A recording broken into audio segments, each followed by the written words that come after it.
नमस्कार, मैं हूं अवनीश बरनवाल और आज आपके सामने हूं आनंद यादव की एक रचना लेकर जिसका शीर्षक है जूझ। आनंद यादव मराठी के एक प्रसिद्ध साहित्यकार हैं। मूलतः मराठी में लिखी गई इनकी रचना झोंबी, जिसे साहित्य अकादमी पुरस्कार से भी सम्मानित किया गया है, यह एक बहुचर्चित आत्मकथात्मक उपन्यास है और इसका अनुवाद केशव प्रथम वीर ने जूझ नाम से प्रस्तुत किया है। इस पाठ में लेखक के इसी उपन्यास का एक अंश है। इस पाठ में लेखक अपने बारे में बताता है कि एक किशोर है वह और कैसा जीवन वह व्यतीत करता है, गांव का जीवन उसका कितना मुश्किल, कितना कठिन होता है। इस आत्मकथात्मक उपन्यास में जीवन का मर्म स्पर्शी चित्रण भी है। निम्न मध्यम वर्गीय यानी लोअर मिडिल क्लास की समस्याएं भी हैं। किसानों मजदूरों की कहानियां हैं जो अपनी आर्थिक स्थिति से जूझ रहे हैं। इस कहानी में एक किशोर है जिसे पढ़ने से रोक दिया जाता है। बाद में वह विभिन्न प्रयासों से किसी तरह स्कूल जाने में कामयाब होता है। स्कूल में भी बड़े सारे संघर्षों का मुकाबला करते हुए धीरे धीरे वह आगे बढ़ता है और फिर साहित्य में उसकी रुचि विकसित होती है। आइए देखते हैं इस उपन्यास का यह अंश। लेखक के पिता ने उसे पाठशाला जाने से रोक दिया था और खेती के काम में लगा दिया।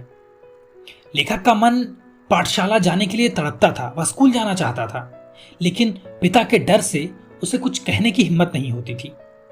पिटाई का डर था। उसे विश्वास था कि खेती से कुछ नहीं होने वाला, क्योंकि धीरे धीरे लाभ घट रहा है। अगर वह पढ़ लिख जाता तो नौकरी पर लग जाता, कुछ पैसे मिल जाते। दिवाली के दिनों में ईख पेरने के लिए यानी सुगर केन से उसका जूस निकालने के लिए कोल्हू चलाया जाता था। उसके पिता चाहते थे कि सबसे पहले सुगर केन से गुड़ बना करके बेचें जिससे ज्यादा पैसे मिलें। हालांकि जब पहले ईख काटी जाती थी तो उसमें रस कम निकलता था, लेकिन लेखक के पिता यह काम करते थे। एक दिन यही सब काम करते करते लेखक के मन में बात आई स्कूल जाने की। उसने अपनी माँ से यह बात साझा की, अपनी माँ से उसने यह बात बताई। उसकी माँ ने कहा कि मैं तो कुछ नहीं कर सकती क्योंकि तुम्हारे पिताजी मानेंगे नहीं। लेखक ने उसे कहा कि दत्ताजी राव सरकार जो उस गांव के महनीय व्यक्ति हैं, उस गांव के बड़े आदमी हैं, उनके पास जाकर के उनसे बात की जाए, हो सकता है कि वो पिता को समझाएं। इसलिए वह दत्ताजी राव के पास गई और वहां जाकर उन्होंने उन्हें सारी बातें बताई। उन्होंने यह भी बताया कि लेखक का पिता कोई काम नहीं करता है खेती का, बच्चे की पढ़ाई इसलिए बंद करवा दी है कि सारे गांव भर में वह आराम से घूम सके और उसका बच्चा काम कर सके। चलते चलते लेखक ने दत्ताजी राव सरकार से यह भी कहा कि अगर इस समय भी मेरा एडमिशन हो जाता है, मेरा दाखिला हो जाता है, तो मेरा यह साल खराब होने से बच जाएगा, 1 साल का गैप नहीं होगा। दत्ताजी राव ने लेखक से कहा कि ठीक है, जब तुम्हारे पिता आएंगे तो उन्हें मेरे पास भेज देना। जब लेखक की मां ने लेखक के पिता को दत्ताजी राव के पास भेजा तो दत्ताजी राव ने बोला था कि थोड़ी देर बाद तुम भी आ जाना, ताकि तुम्हारे सामने मैं फिर पढ़ाई की बात शुरू करूंगा और मैं ऐसा दिखाऊंगा कि मुझे इसके बारे में कुछ नहीं पता है। लेखक उन्हें बुलाने गया तो दत्ताजी राव पहले से ही तैयार थे। उन्होंने उससे पूछा किस कक्षा में पढ़ते हो। लेखक ने बताया कि मैं स्कूल नहीं जाता अब, क्योंकि दादा ने यानी पिताजी ने मना कर दिया है। अब दत्ताजी राव ने उसके पिता से पूछा। उसके पिता ने उसकी बुराई की कि ये पढ़ता नहीं है और घूमता रहता है, अगर वो अच्छे से पढ़ाई करता तो मैं उसे स्कूल जरूर भेजता।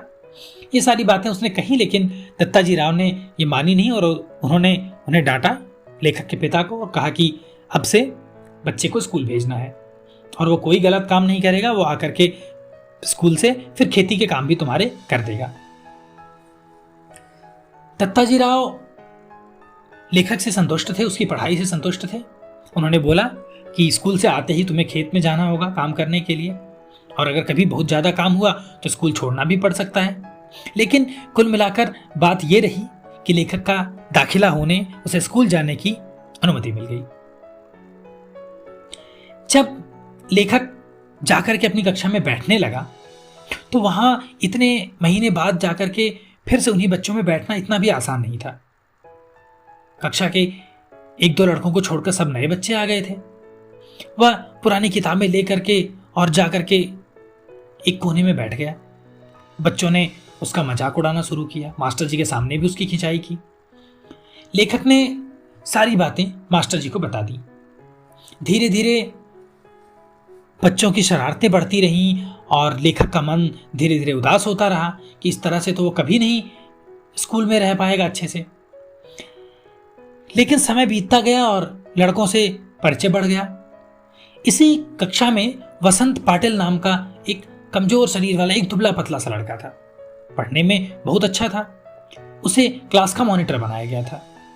लेखक ने उसे देखा कि इतना पढ़ता है तो लेखक भी पढ़ने में ध्यान देने लगा। वह भी अपनी कॉपी किताबें अच्छे से रखने लगा। धीरे धीरे गणित में यानी मैथ्स में वह ज़्यादा इंटरेस्ट लेने लगा और जो क्लास का मॉनिटर था वसंत पाटिल उसी की तरह से होशियार हो गया। दोनों में दोस्ती भी हो गई। मास्टर जी लेखक को आनंदा कहते थे। आनंद यादव लेखक का नाम भी है, आनंदा कहते थे। अब जब चीज़ें उसके फेवर में हो गई, बच्चों से परिचय हो गया, टीचर्स भी उसका नाम जानने लगे, उसे बुलाने लगे, तो उसका मन स्कूल में लगने लगा। इसी समय एक मराठी के टीचर आए। उनका नाम था न वा सौंद लगेकर। वो मराठी पढ़ाते थे और जब वे पढ़ाते थे तो वे पढ़ाते हुए उस पाठ में खुद ही खो जाते थे। उनका कंठ भी सुरीला था, यानी आवाज भी अच्छी थी। खूब बढ़िया से गा गा करके सारी कविताएं वे कविताओं का वाचन करते थे और वाचन करने के साथ साथ एक्ट भी करते थे, अभिनय भी करते थे और साथ ही साथ वे कविता खुद भी लिखते थे। एक अच्छे कवि भी थे। लेखक उनसे बहुत प्रभावित हुआ। वो उन्हीं की तरह बनना चाहता था। यह वास्तव में ऐसा होता है कि अगर किसी विषय का अध्यापक अच्छा मिल जाए तो बच्चे उस विषय में, उस सब्जेक्ट में इंटरेस्ट लेने लगते हैं, पढ़ने की कोशिश करने लगते हैं, उस फील्ड में उस सब्जेक्ट को पढ़कर आगे निकलना चाहते हैं। अगर कोई शिक्षक रुचि से नहीं पढ़ाता है तो बच्चों का इंटरेस्ट उसकी तरफ से, बच्चों की रुचि उसकी तरफ से कम होती जाती है और उस विषय में बच्चे पीछे होते चले जाते हैं। लेखक जब खेतों में काम करने जाता था या अपनी जानवर चराने जाता था तो मास्टर की सुनाई हुई कविताएं गाता था। जिस तरह उसके मास्टर जी अभिनय किया करते थे, एक्टिंग करते थे, उसी तरह वह एक्टिंग करके भी गाता था। धीरे धीरे उसने कुछ नई धुनें भी विकसित कर ली। उसे लगने लगा कि इस कविता को इस तरीके से भी गाया जा सकता है। लेखक को महसूस हुआ कि पहले जब वो काम करता था तो उसे अकेलापन खटकता था, यानी अकेले रहना उसे अच्छा नहीं लगता था। वो सोचता था कि कोई साथ रहे जिससे बातचीत कर सके, बोर हो जाता था वो। लेकिन अब उसे अकेले रहना अच्छा लगने लगा क्योंकि अकेले में वह जैसे चाहे वैसे कविताएं गा सकता था। कोई उस पर टिप्पणी करने वाला, कोई कमेंट करने वाला नहीं था। जैसे चाहे वो नाच सकता था, सारा अभिनय कर सकता था। एक बार स्कूल में एक समारोह हुआ, एक फंक्शन हुआ और उसमें लेखक से गवाया भी गया। लेखक में आत्मविश्वास लगातार बढ़ता गया। अब लेखक को लगने लगा कि जिस तरह से मास्टर जी कविताएं लिखते हैं उस तरह से मैं क्यों नहीं लिख सकता। लेखक को अब भरोसा हो गया था कि कवि जो कविताएं लिखते हैं वो भी इंसान ही होते हैं। पहले उसे लगता था कि कवि किसी दूसरी जाति का, किसी दूसरी दुनिया का इंसान होता है। लेकिन जब उसके मास्टर जी ने अपने घर के सामने फैली हुई एक लता पर, एक क्रीपर पर एक पोयम लिख दी, कविता लिख दी, तो लेखक को लगने लगा कि कवि भी हमारी ही दुनिया का है और कविता किसी भी विषय पर की जा सकती है। जब वह खेत में काम करता था या भैंस चराता था तो वह फसलों और जंगली फूलों पर तुकबंदी करने लगा, यानी कविताओं की शुरुआत हो गई है। राइमिंग वर्ड्स तलाश करके और लाइंस लिखने लगा। जोर जोर से वह गुनगुनाता था और जाकर के अपने मास्टर जी को दिखाता भी था। कविता लिखने के लिए खेतों में काम करते समय या पशु चराते हुए भी वो कागज और पेंसिल अपने पास रखता था। उसके न होने पर लकड़ी के किसी टुकड़े से भैंस की पीठ पर ही रेखा खींचकर लिख देता था या किसी पत्थर की चट्टान पर किसी कंकड़ से लिख देता था और जब वो लाइन याद हो जाती उसे तो फिर उसे मिटा देता। कभी कभी तो कविता लिखने के बाद उसे रहा नहीं जाता था और वह रात को ही मास्टर जी को जाकर कविता दिखाने लगता था। वहां जाकर के मास्टर जी से कविता लिखने, उसके शास्त्र के बारे में बात होने लगती, किस छंद में लिखा जाना चाहिए, कौन से अलंकारों का प्रयोग होता है, कहाँ कौन सी स्पेलिंग, कहाँ कौन सी वर्तनी गलत हो रही है उसे शुद्ध करना है, लय कैसी होनी चाहिए, ये सारी चीजें वह अपने मास्टर जी से जाकर डिस्कस करता था।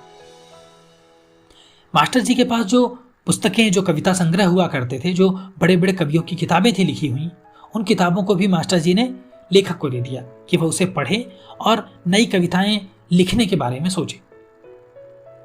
इस तरह लेखक मराठी भाषा में और बेहतर होता चला गया और उसे समझ में आने लगा कि शब्दों का क्या महत्व होता है। तो इस पाठ में बस यही तक का अंश है। यह लेखक की आत्मकथा झोंबी या हिंदी में जूझ का एक पार्ट है, एक अंश है, जिसमें लेखक ने अपने जीवन के संघर्ष के बारे में बताया है कि उसकी पढ़ाई कैसे शुरू हो पाई, कैसे वह मराठी साहित्य में रुचि लेने लगा, कैसे उसे कविताएं लिखना अच्छा लगने लगा और कैसे उसके अंदर साहित्य की समझ विकसित हुई। आइए अब इस पाठ के प्रश्नोत्तर देखते हैं। पहला प्रश्न है, जूझ शीर्षक के औचित्य पर विचार करते हुए बताइए कि क्या यह शीर्षक कथानायक की किसी केंद्रीय चारित्रिक विशेषता को उजागर करता है। यानी पूछा जा रहा है कि यह जो शीर्षक जूझ दिया गया है, क्या यह उचित है और क्या ये इस कहानी का जो नायक है उसकी किसी विशेषता को बताता है। तो जूझ का अर्थ ही है संघर्ष करना, स्ट्रगल करना, जूझना, और यह इस उपन्यास का, पूरे उपन्यास का ही ये शीर्षक है और वास्तव में सार्थक है, बिल्कुल मीनिंगफुल है और सही है। उपन्यास में जो कहानी है, जो कथानक है इसका, उस कथानक में जो उसका नायक है वह अपने जीवन में खुद से और अपनी सिचुएशन से, अपनी परिस्थितियों से जूझता रहता है। इससे पता चलता है कि कथानायक बहुत संघर्षशील है, स्ट्रगल करने वाला है और इसी स्ट्रगल के बल पर वह आगे चलकर एक पढ़ा लिखा इंसान बनता है। हालांकि जो सिचुएशन होती है वो उसके अगेंस्ट होती है, खिलाफ होती है, लेकिन फिर भी अपने कॉन्फिडेंस से, अपने आत्मविश्वास के बल पर वह उनसे लड़ता है और आगे सफल होता है। तो यह कहानी वास्तव में बहुत मोटिवेटिंग है, बहुत प्रेरणादायक है। यह हमें सिखाती है कि परिस्थितियां कितनी भी खराब हों, अगर हम उनसे जूझेंगे, अगर हम उनसे लड़ेंगे, अगर हम उन चुनौतियों का सामना करेंगे तो निश्चित रूप से हम सफल होंगे। दूसरा प्रश्न है, स्वयं कविता रच लेने का आत्मविश्वास लेखक के मन में कैसे पैदा हुआ।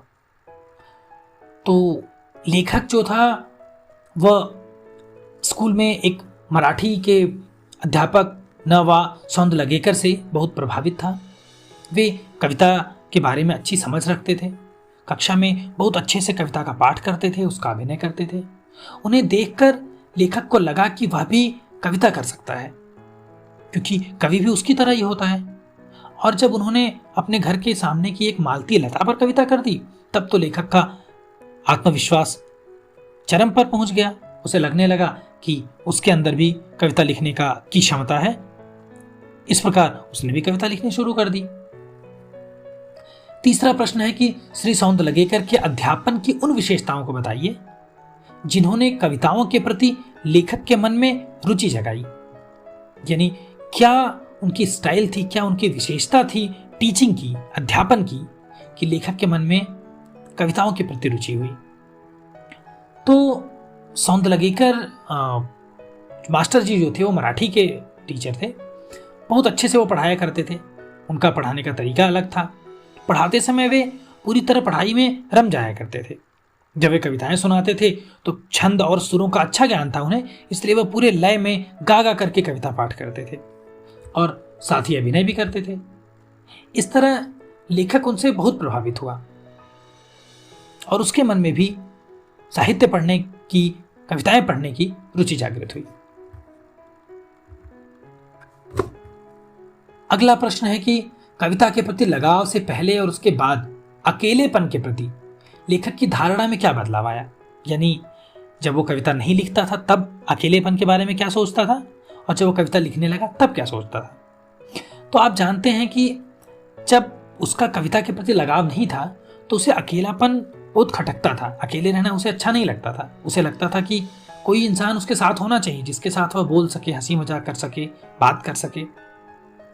लेकिन जब कविता से उसे लगाव हो गया, जब वह कविताएं गाने, गुनगुनाने, लिखने लगा, तो उसे लगता था कि उसे अकेले रहना चाहिए। वह अकेले रहता था और अकेले ही उन कविताओं को गाता था, गुनगुनाता था, एक्टिंग उनकी करता था, अभिनय भी करता था। तो अकेलेपन से उसे आनंद आने लगा, खुश होने लगा वह। अगला 5वां प्रश्न है कि आपके ख्याल से पढ़ाई के संबंध में लेखक और दत्ताजी राव का रवैया सही था या लेखक के पिता का? आप तर्क के साथ उत्तर दीजिए। यानी लेखक और दत्ताजी राव ने जो किया वो सही था या जो लेखक का पिता सोचता था वो सही था? तो ये बहुत सीधा सा प्रश्न है। पढ़ाई के संबंध में लेखक और दत्ताजी राव बिल्कुल ठीक थे। लेखक के मन में पढ़ने की इच्छा थी और उसे दत्ताजी राव ने पहचाना। उसके अंदर की प्रतिभा को वे जान पाए और स्कूल भेजकर उसे आगे बढ़ने में मदद की। लेखक के पिता का पढ़ाई लिखाई के बारे में बिल्कुल गलत रवैया था। वास्तव में लेखक के पिता चाहते थे कि वे आराम से घूमे फिरें, उन्हें खेतों में काम न करना पड़े, इसलिए वे लेखक को स्कूल नहीं भेजते थे। तो इस तरह उनका रवैया ठीक नहीं था। और आखिरी प्रश्न है इसका, 6वां प्रश्न है कि दत्ताजी राव से पिता पर दबाव डलवाने के लिए लेखक और उसकी मां को एक झूठ का सहारा लेना पड़ा। यदि झूठ का सहारा न लेते तो क्या होता? तो झूठ क्या, ये लेखक और लेखक की मां दत्ताजी राव के पास गए, उन्होंने सारी कहानी बताई वहां पर और उन्हें बताया कि पिताजी को ये मत बताइएगा कि हम लोगों ने ये बात बताई है, नहीं तो वे फिर भड़क जाएंगे, वे हमें डांटेंगे। तो ये एक तरह का झूठ बोला। लेकिन अगर उन्होंने झूठ का सहारा नहीं लिया होता तो उसके पिता पर दत्ताजी राव का कोई प्रेशर नहीं होता, वे दबाव नहीं देते और लेखक हमेशा खेतों में अपने पिता के द्वारा बताया गया काम ही करता रहता। उसकी पढ़ाई लिखाई नहीं हो पाती, पूरा जीवन खेती में ही बीत जाता और ये जो कहानी आप पढ़ रहे हैं वो कहानी आपको पढ़ने को नहीं मिलती। लेखक जिस मुकाम तक पहुंचा है, जहां तक वह पढ़ लिख करके आगे बढ़ पाया है, वह कभी नहीं पहुंचता। लोगों को यह सीख नहीं मिलती कि इतने सारे स्ट्रगल के बाद, इतनी कठिनाइयों को पार करने के बाद इंसान यहां तक पहुंच सकता है। तो कहानी का सारांश समाप्त हो गया। इसके प्रश्नोत्तर भी मैंने आपसे डिस्कस कर लिए। आपको एक व्यक्ति के बारे में बताता हूं जो हिंदी सिनेमा के एक बड़े चर्चित चेहरे हैं। नाम है ओम पुरी। आपने देखा होगा इन्हें, बहुत सारी फिल्मों में बड़ा उम्दा अभिनय इन्होंने किया है, बहुत अच्छी अच्छी फिल्में इन्होंने दी हैं, 250 से ज़्यादा फिल्मों में काम किया इन्होंने। शुरुआत में एक चाय की दुकान पर काम करते थे, वहाँ से इन्हें हटा दिया गया। बाद में एक ढाबे पर कुछ समय तक काम किए, वहाँ भी इन्हें नहीं रखा गया। उसके बाद ये अपने मामा के घर रहने लगे, बात वहाँ भी नहीं बनी, वहाँ से भी इन्हें भागना पड़ा। भागते दौड़ते किसी तरह वो NSD पहुँचे, नेशनल स्कूल ऑफ ड्रामा। वहाँ अभिनय करना उन्होंने सीखना चाहा। सभी लोगों ने कहा कि न तो तुम्हारा चेहरा किसी कॉमेडियन जैसा है, न तो तुम्हारा विलन जैसा चेहरा है, न हीरो जैसा चेहरा है, तुम आखिर करोगे क्या? तो तुम नहीं बन सकते कुछ। लेकिन इन्होंने संघर्ष जारी रखा, धीरे धीरे करके इनकी मेहनत रंग लाई और आज ओमपुरी बॉलीवुड का एक जाना माना चेहरा है। केवल वही नहीं, बहुत से ऐसे व्यक्तित्व हैं, चाहे वो पंकज त्रिपाठी हों, आज मैं केवल सिनेमा की बात कर रहा हूँ, वे पंकज त्रिपाठी हों, चाहे नवाजुद्दीन सिद्दीकी हों, इन्होंने अपनी ज़िंदगी में बड़े संघर्ष किए हैं और बड़े संघर्षों के बाद चलकर ये इतना बड़ा इन्होंने नाम अपना बनाया है। तो परिस्थिति कैसी भी हो, आपके अंदर अगर लगन है, आपके अंदर कुछ करने का जज्बा है, तो निश्चित रूप से आप अपने लक्ष्य को पा सकते हैं। तो आज की कहानी यहीं तक, इसके आगे दूसरी कहानी के साथ मिलूंगा। तब तक के लिए विदा लेता हूं। नमस्कार।